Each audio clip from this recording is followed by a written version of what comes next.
Good morning, welcome to Pecan Corner. I'm Tina, and today I'm doing things with pumpkins. This is a pumpkin left over from the fall decorations. This one is one of those fairy tale pumpkins. I'm going to save seeds from it. I'm going to make pumpkin soup for tonight. I'm also going to make some pumpkin leather. I've got a recipe for that looks really interesting, and then I'm also going to roast the pumpkin seeds. So that won't all be in this same video, but that's what my plans are for this particular pumpkin. Alrighty, see you in a bit. Okay, I'm cutting up my pumpkin now. To get the top off, I cut it into little chunks and pulled the little chunks out at a time until I could get the big ones out.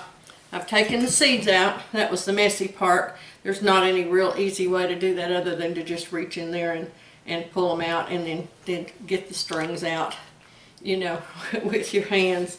I'm cutting the pumpkin along the ribs. I'm not going to skin it until after I've boiled it up. And I washed this whole pumpkin before I started cutting on it. I took it over to the sink and I washed it with some bleach water since it's been outside, so that the skin is all clean and disinfected too.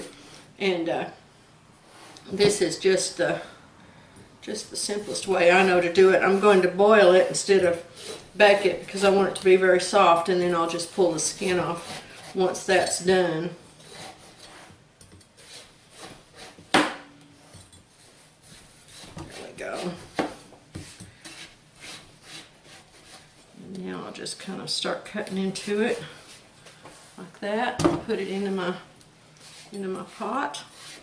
I'm not trying to cut all the way to the bottom. It doesn't matter what it looks like because it's just going to boil, so I don't have to keep no straight cuts or anything like that.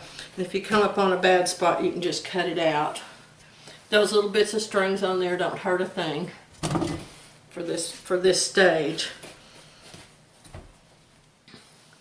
Okay, and then I'm going to put it on the stove and get it to boiling. I'm going to cook the whole thing in just plain water to start off with. While I'm waiting for the pots of pumpkin to cook, I'm rinsing my seeds in warm water in a colander, just rinsing them out. You don't want hot water because I don't want to kill them. I'm going to save some of these to plant. That helps me get the rest of that little orange stuff out of them, and then I'll drain them and dry them. Okay, now then my pumpkin is done, and it is I drained it really well in a colander before I'm going to start on this part. I'm going to take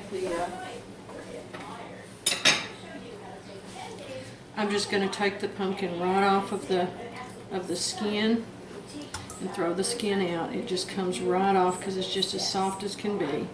So it's just a real simple way to do that. And then I will be back and I'll mash it up to add some seasonings to it.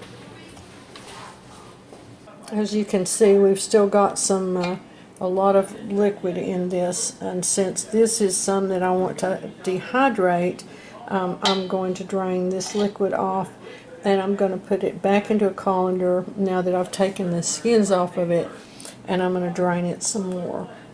It's really, since I'm going to dehydrate this, I see no sense in putting extra liquid in my dehydrator. It'll just take longer for it to run, so I'll be back when I get that done. My camera's fixing to run out, so I'm going to wrap this video up and then I'll start a new one. I rinsed off my seeds and drained them in a colander, and I've put them to dry.